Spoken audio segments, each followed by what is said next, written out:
हाय दोस्तों, नमस्ते, प्रणाम, राधे राधे। दोस्तों, मैं आपके लिए आपके सामने एक बहुत ही प्यारा सोहर उठान लेके आई हूँ। आप लोगों को जैसा लगे कमेंट में ज़रूर बताइएगा और लाइक करना, सब्सक्राइब करना ना भूलिएगा और अपना प्यार दुलार बनाए रखिएगा। तो दोस्तों, क्या है सुनिए।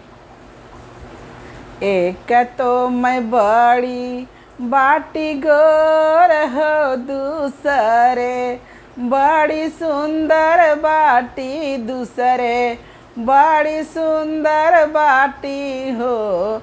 हरे तीसरे माई पियवा के दुलारी हो, दरदिया कैसे आंगई हो बेदनिया, कैसे आंगई बहो।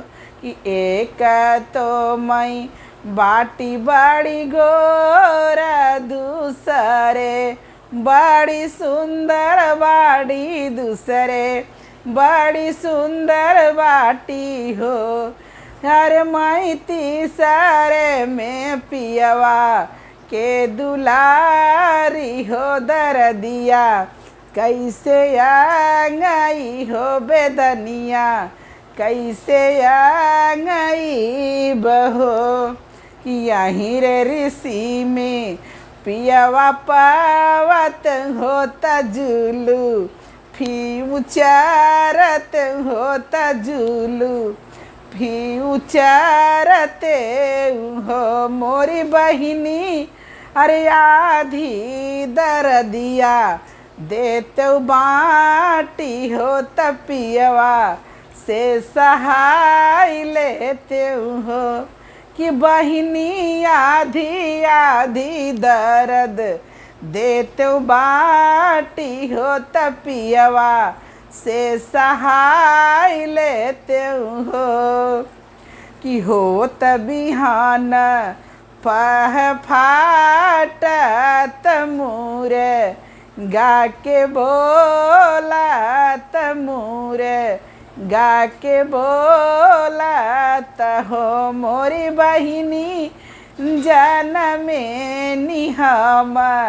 रे लला नवा हो अंगनवा, उठे सोहर हो भवनवा, उठे सोहर हो सुनत, निकला गई हो सुनत, छबिला गई हो।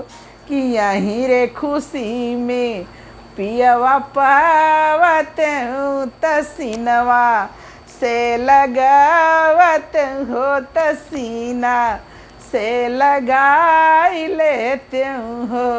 कि बहिनी आधी आई बेसहनी देते बाटी हो सवदवा, ओनहु लेते नी हो सवदवा, ओनहु लेते नी हो मोरी बहिनी आधी आई बेसहनी देते बाटी हो तपियवऊ के पियाई देते सवदवा, ओनहु ले लेते नी हो।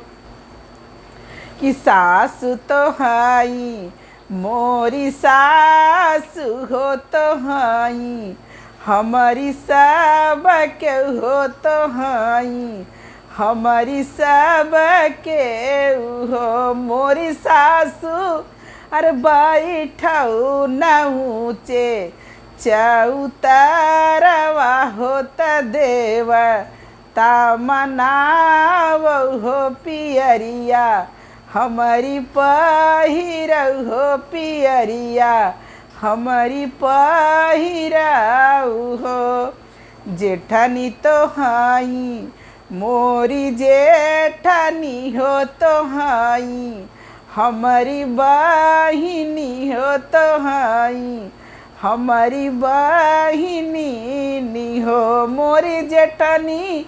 अरे बैठऊ न पाला न बिछाई हो चुपड़िया, हमारी पोव हो चुपड़िया, हमारी पोव हो तिलरिया, हमारी पहिराऊ हो।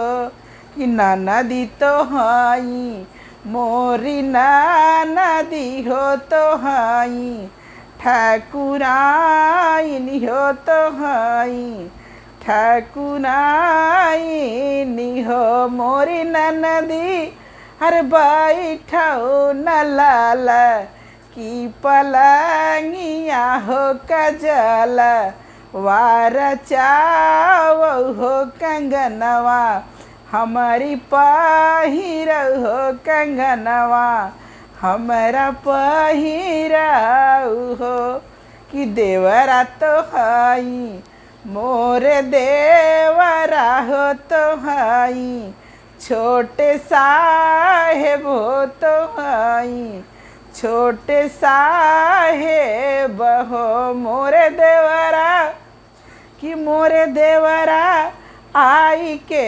बैठौ मोरे बगलिया हो त बंसी के बजाव हो त बंसी के बजाव हो घड़ियवा हमारी पहिराऊ हो कि गोतिनी तू ही मोरी परोसिनी हो तू सही मोरी सब के हो तो हई मोरी सब के हो मोरी गोतिनी बैठाऊ गदा से गलाई चाहो सोहरवा सब गाव हो ललन के असी